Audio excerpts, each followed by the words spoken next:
Assalamualaikum warahmatullahi wabarakatuh. Berjumpa kembali di channel ini. Salam sejahtera untuk kita semua, seluruh Bapak Ibu guru P3K dan calon P3K. Kali ini saya akan mengupdate tentang pakaian dinas guru P3K setelah nanti dikeluarkannya NIP. Apakah boleh pakai PDH kaki atau tidak? Ini kita akan bahas tuntas Bapak Ibu sekalian. Namun sebelumnya, kepada Bapak Ibu yang baru bergabung di channel ini, saya mengundang Bapak Ibu sekalian untuk menjadi sahabat profesi guru dengan cara subscribe dan aktifkan loncengnya untuk mendapatkan informasi terbaru dari channel ini. Sebelumnya di 9 November yang lalu, Bapak Ibu sekalian, memang ini sudah pernah menjadi topik pembahasan bahwa seragam PNS dan guru P3K dibedakan. Bapak Ibu guru P3K merasa seperti honor lagi. Dikutip dari JPNN, suasana hati para guru P3K hasil rekrutmen Februari 2019 dari honor K2 tengah gundah. Pasalnya, mereka kini tidak bisa lagi menggunakan seragam dinas Pemda. Dan baru-baru ini pada hari guru kemarin, mana seragam honorer dan P3K dibedakan dengan PNS di upacara Hari Guru Nasional. Siswa heran kok gurunya berbeda. Dikutip dari JPNN.com, upacara Hari Guru Nasional 2021 menyisahkan duka bagi honorer dan P3K sebab para guru honorer P3K dan PNS diberikan tanda berupa seragam yang berbeda. Guru honorer dan P3K menggunakan seragam putih hitam, guru PNS berseragam korpri. Bu Sri menambahkan, yang membuat hati makin miris ialah ketika siswanya bertanya mengapa seragam guru mereka berbeda, sementara untuk siswanya seragamnya harus sama. Siswa sudah mulai kritis. Mereka tidak segan bertanya, kok guru saya berbeda-beda, ucapnya. Bu Sri yang lulus P3K guru tahap 1 ini mengatakan perbedaan itu makin membuktikan kalau mereka golongan kelas 2. Perbedaan seragam ini dikeluarkan Pemkab Blitar tertanggal 24 November 2021. Jadi satu hari sebelum Hari Guru Nasional. Dalam peraturan itu, seragam guru P3K disamakan dengan honorer yakni putih hitam. Guru PNS menggunakan seragam Pemda atau baju keki untuk harian dan korpri saat upacara. Guru P3K baru memulai dengan semangat baru, tetapi dipatahkan semangatnya dengan peraturan ini. Sedih sekali ya, apalagi bertepatan dengan momen-momen bersama itu, ucapnya. Secara tidak langsung, lanjut Bu Sri, ada perbedaan kasta di hadapan siswa dan wali murid. Walaupun pakaian bukanlah tolak ukur kinerja, tetapi secara mental juga sedikit mengurangi semangat yang seharusnya menggebu-gebu. Dari sini saja sudah kelihatan kalau guru P3K itu hanya pelengkap, tidak ada bedanya dengan honorer. Katanya PNS dan P3K sama, nyatanya tetap dibedakan, pungkas Bu Sri. Ya, jadi memang betul Bapak Ibu sekalian, sejak dikeluarkannya Permendagri nomor 11 tahun 2020, jelas di situ pemerintah sudah membuat perbedaan antara guru PNS dengan P3K. Walaupun sebenarnya kalau kita lihat secara teknis di lapangan tidak ada alasan kuat yang membuat kenapa kemudian seragam P3K dan PNS ini dibedakan. Terkait ini kita coba lihat lebih lanjut, yang mana dasar hukum dari ini adalah Peraturan Menteri Dalam Negeri Republik Indonesia nomor 11 tahun 2020 tentang pakaian dinas aparatur sipil negara. Ya, yang mana dalam peraturan ini dinyatakan di sini di pasal 1, pakaian dinas adalah pakaian seragam yang dipakai untuk menunjukkan identitas aparatur sipil negara dalam melaksanakan tugas kedinasan. Nah, berkaitan dengan identitas atau ciri inilah kemudian Kemendagri membuat pakaian dinas antara PNS dengan P3K itu berbeda. Namun sebelumnya kita coba lihat dulu. Ini pegawai pemerintah dengan perjanjian kerja disingkat dengan P3K adalah warga negara Indonesia yang memenuhi syarat tertentu ya. Jadi ini adalah salah satu dasar hukumnya. Lalu pakaian dinas yang diharuskan bagi ASN itu ada beberapa jenis Bapak Ibu sekalian. Yang pertama adalah pakaian dinas harian yang digunakan untuk melaksanakan tugas sehari-hari, termasuk digunakan pada saat dinas luar. Lalu pakaian sipil lengkap atau PSL, pakaian dinas PNS ini khusus bagi PNS pada upacara kenegaraan resmi.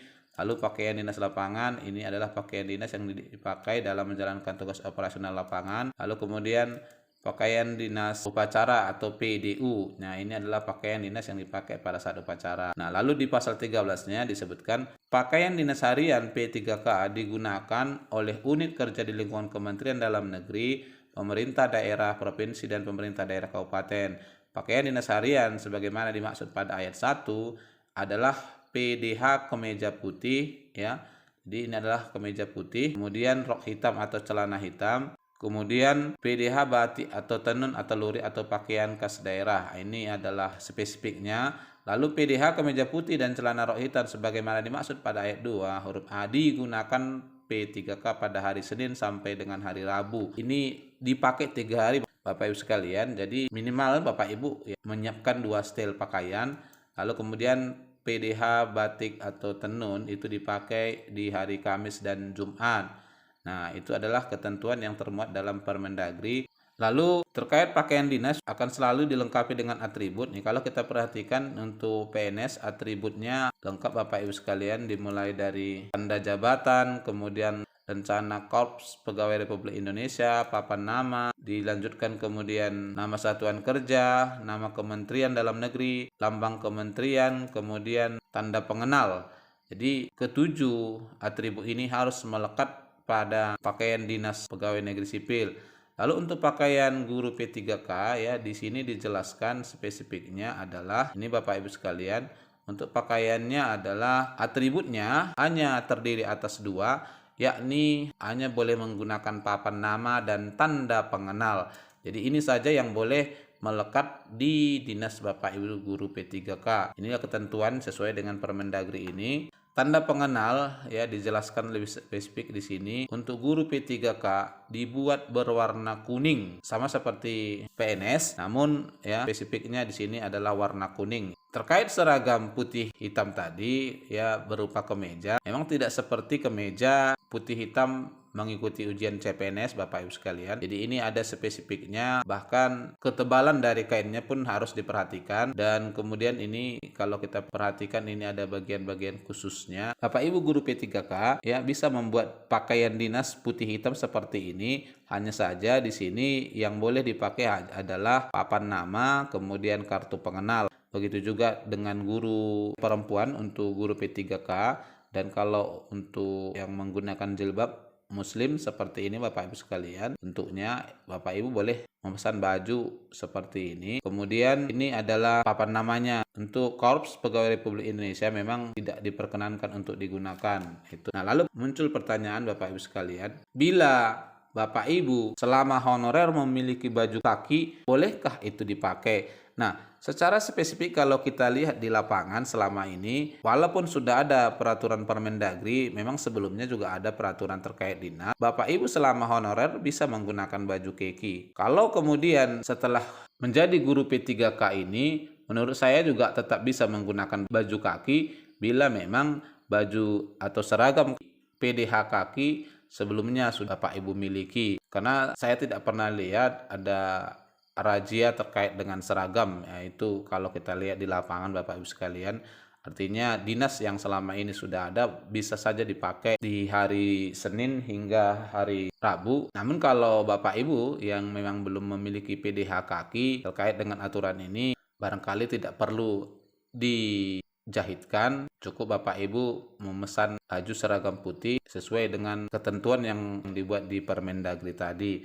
Apakah ada sanksi? Kalau kita lihat di pasal 25, di sini disebutkan ASN di lingkungan Kementerian Dalam Negeri dan pemerintah daerah wajib berpakaian dinas dengan atribut lengkap, kemudian rambut dipotong pendek, rapi, dan sesuai dengan etika bagi pria, tidak mewarnai rambut yang mencolok. Ini aturannya. Lalu kemudian di pasal 26 disebutkan ASN yang tidak memenuhi ketentuan sebagaimana dimaksud dalam pasal 2, pasal 21 dikenai sanksi administrasi berupa. Nah, inilah Bapak Ibu sekalian sanksi terhadap pelanggaran yang berkaitan dengan pakaian dinas. A. Teguran lisan paling banyak 3 kali oleh atasan langsung. B. Teguran tertulis paling banyak 2 kali oleh majelis kode etik sesuai dengan ketentuan dengan peraturan perundang-undangan. Ini barangkali informasi terbaru yang bisa sampaikan Bapak Ibu sekalian. Semoga bermanfaat. Wassalamualaikum warahmatullahi wabarakatuh.